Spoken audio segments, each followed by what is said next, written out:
রেসিপিটা শুরু করার আগে একটা ভাজা মশলা বানিয়ে নেব। সেটা হচ্ছে এখানে 4-5টা শুকনো লঙ্কা আছে। বিলিভ মি, শুকনো লঙ্কাগুলো একদম ঝাল নেই, সেই জন্য 5টা ইউজ করেছি। অ্যান্ড 2 টেবিল স্পুন জিরে আছে, দেখতে পাচ্ছ। 2 টেবিল স্পুন কী বলে ওটাকে, মৌরি। অ্যান্ড 4-5টা দানা মেথি আছে। মেথি বেশি দিইনি যাতে তেতো হয়ে যায়। আমি এভাবেই ভাজা মশলা বানাই। অলরেডি প্যান বসিয়ে দিয়েছি, প্যান গরমও হয়েছে। এবার এটা দিয়ে দেবো।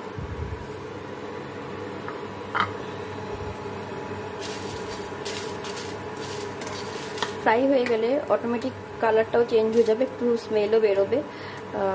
তখন এটাকে তারপরে ঠান্ডা করে গ্রাইন্ড করতে দেব।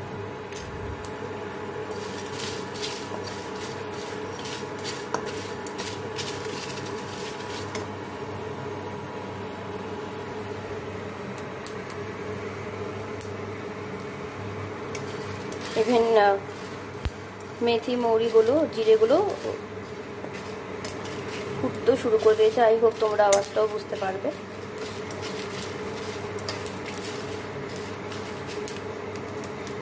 আমি আমার ভাজা মশলাতে আমি এগুলো ইউজ করি। মেবি অন্য অনেকে অনেক কিছু দিয়ে থাকতে পারে, আমি এটাই ইউজ করি। আর এটা খেতে খুব ভালো লাগে, ইভেন নট অনলি কোনো চচ্চড়ি জাতীয় জিনিসে।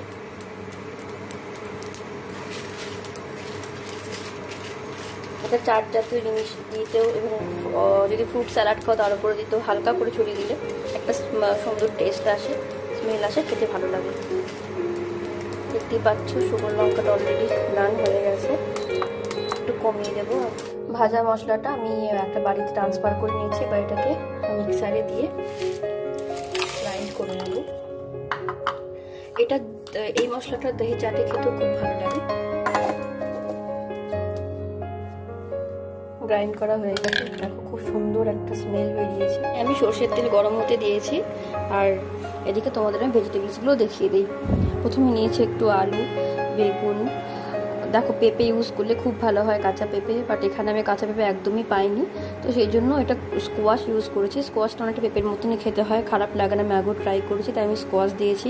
তোমরা তোমাদের ইচ্ছে মতন ভেজিটেবলস এখানে দিতে পারো। আমার কাছে যা যা অ্যাভেলেবেল ছিল, আমি যা যা পেয়েছি তাই আমি এখানে দিয়েছি। এটা হচ্ছে বিনস, এখানে বরবটি বলে যেটা, বরবটি দিতে পারো, ফুলকপি।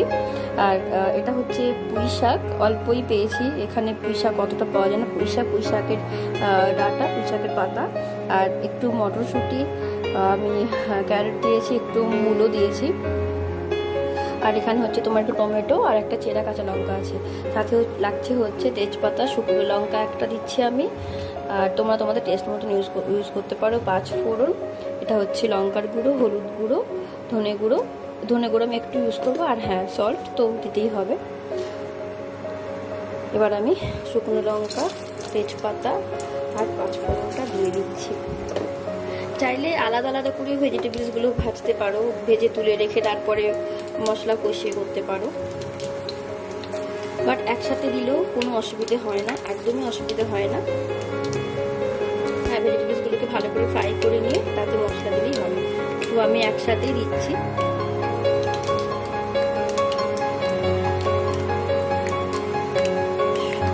তেজপাতা, শুকনো লঙ্কাটা লাল লাল হয়ে এসেছে। এবার দেবো হচ্ছে ফার্স্টে আমি আলুগুলো দিচ্ছি।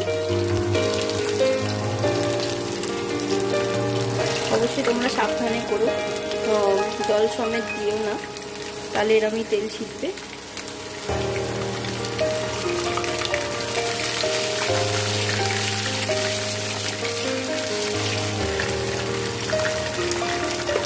বেগুনটা আমি শেষে দেবো, কারণ বেগুন খুব তাড়াতাড়ি সেদ্ধ হয়ে যায়, তো বেগুনটা আমি শেষে দেবো।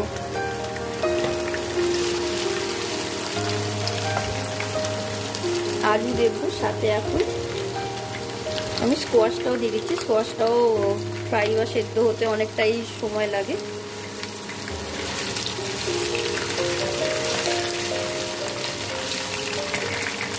সেটাই আসছে। এটা খিচুড়ির সাথেও খেতে ভালো লাগে, রুটি, পরোটা, যেটাতে তোমাদের ইচ্ছে হয়, লুচি এর সাথে খেতে পারো। একটু মিষ্টি হয় যেহেতু। আর হ্যাঁ, মিষ্টির জন্য আমি ইউজ করছি জ্যাগরি পাউডার। আমি চিনি ইউজ করি না, তো আমি জ্যাগরি পাউডার ইউজ করছি। আর অ্যাজ ইউজুয়াল ভাজা মশলাটা তো আছেই। এবার আমি বিনসগুলো দিয়ে দেবো। আমি আবারও বলছি, চাইলে এগুলোকে আলাদা আলাদা করে ফ্রাই করে তুলে রাখতে পারো, তুলে রেখে তারপরে তেলে ফোড়ন দিয়ে মশলা দিয়ে করতে পারো, বাট আমি এটা একবারই করবো, কারণ এতে কোনো অসুবিধা হয় না, কি খেতে হয়, টেস্টও একই হয়।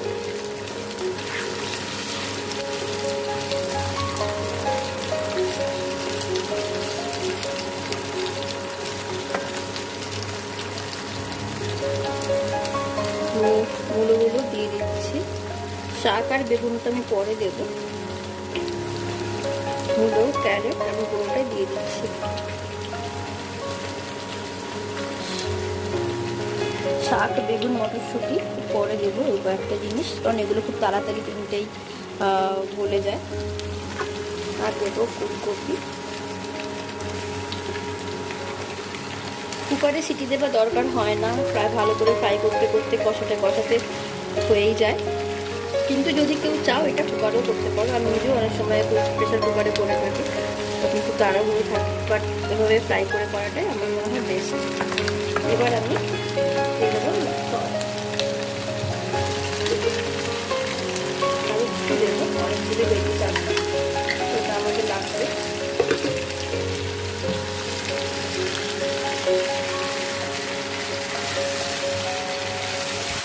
অ্যাকচুয়ালি পাওয়ার কাট হয়ে গেছিলো, আবার চলেও এসছে, তো ইন্ডারমিনটা আমি এটাকে গ্যাস ওভেনে ট্রান্সফার করে নিয়েছি, আর কভারটা আমি খুলেও দিয়েছি। কভারটা খুলে দেখতেছি, কভারটা খুলে দিয়েছি।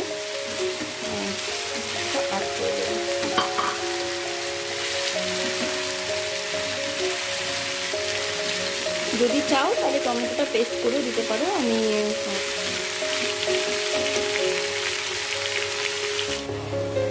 আমি এই বাটিটাতে একটু কাশ্মীরি লঙ্কাগুলো বেশি করে নিয়েছি, একটু ঝাল লঙ্কার গুঁড়ো, হলুদ গুঁড়ো আর একটুখানি ধনে গুঁড়ো নিয়েছি। এটাকে জল দিয়ে মিক্স করে দেবো।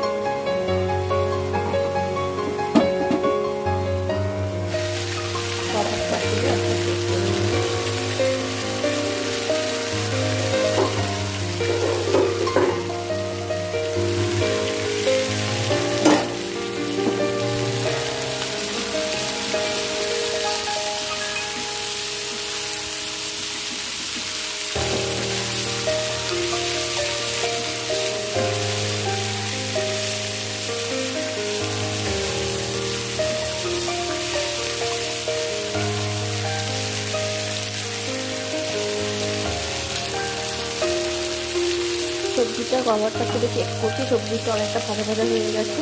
এবার আমি এই মশলাটা দিয়ে ভালো করে কষিয়ে নেব।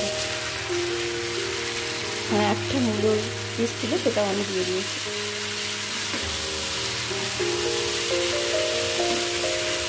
আমি এখানে আমার প্রয়োজন মতন কোয়ান্টিটি অনুযায়ী সবজি ইউজ করেছি, তোমরা তোমাদের যতটা ইচ্ছে ততটা মতন সবজি ইউজ করতে পারো। আর আরও যা যা সবজি তোমাদের পছন্দ মতন, যা যা ভেজিস তোমরা ইউজ করতে চাও, ভালোবাসো, সেগুলো ইউজ করতে পারো। ভালো করে কষিয়ে নিয়ে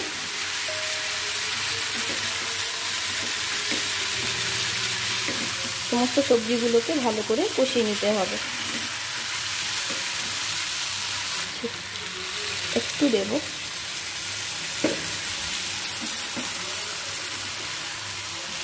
ওটা তো শেষে দেবই, আর এখনও একটুখানি আমি দিয়ে দেবো, কারণ এটা দিলে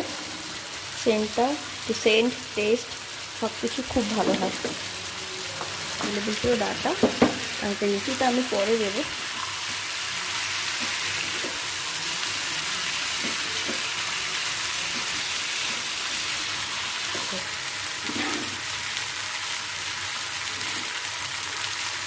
তোমরা তোমাদের পছন্দ মতন, ইচ্ছে মতন মিষ্টি দিতে পারো, আর মিষ্টিটা চেক করে নেবো।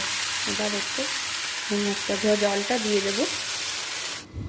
অনেকক্ষণই ঢাকা দিয়ে সবজিটা সেদ্ধ হচ্ছিলো, এবার খুলে দেখবো ঢাকিয়ে গেলে, তারপরে এতে লাস্টে ভাজা মশলা, গরম মশলা আর ঘি দিয়ে নামিয়ে দেবো।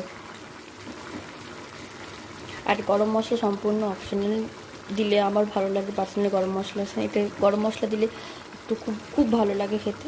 আর তোমরা যদি না চাও, নাও দিতে পারো, শুধু ভাজা মশলা দিয়ে নামিয়ে নিতে পারো। ঘি গরম মশলা স্কিপ করতে পারো, বাট আমার মনে হয় নিরামিষ তরকারিতে ঘি গরম মশলা দেওয়াটা বেটার, তো আমি ঘি গরম মশলাটা দেবো। ড্রাই হওয়া পর্যন্ত খুলে এটাকে ড্রাই হতে দেবো। আর ফ্লেম আমি হাই ফ্লেমেই রেখেছি। দেখতেই পাচ্ছ ভেজিটেবলসগুলো একদম মাখো মাখো হয়ে গেছে, সেদ্ধ হয়ে গেছে প্রপার, আর জলও শুকিয়ে গেছে পুরো। জানি না ক্যামেরাতে কতটা বোঝা যাচ্ছে, এখানে ক্যামেরাতে একটু এলো লাগছে, একদম রেডিশই পুরো রেডিশ ব্যাপারটা। ভেজিটেবলসগুলো পুরো সেদ্ধ হয়ে গেছে, জলও মরে এসছে।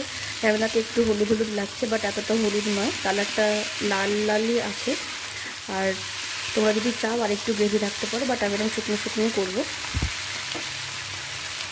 এবার এতে আমি দিয়ে দেবো একটু ঘি, গরম মশলা দিয়ে এটাকে নামিয়ে নেবো। চাইলে ঘি গরম মশলা নাও দিতে পারো, আমি একটুই দেবো, জাস্ট একটু ফ্লেভারের জন্য। আর নিরামিষ তরকারিতে ঘি গরম মশলা দিলে খেতেও খুব ভালো লাগে, সেই জন্য। আর দেবো হচ্ছে একটু গরম মশলা।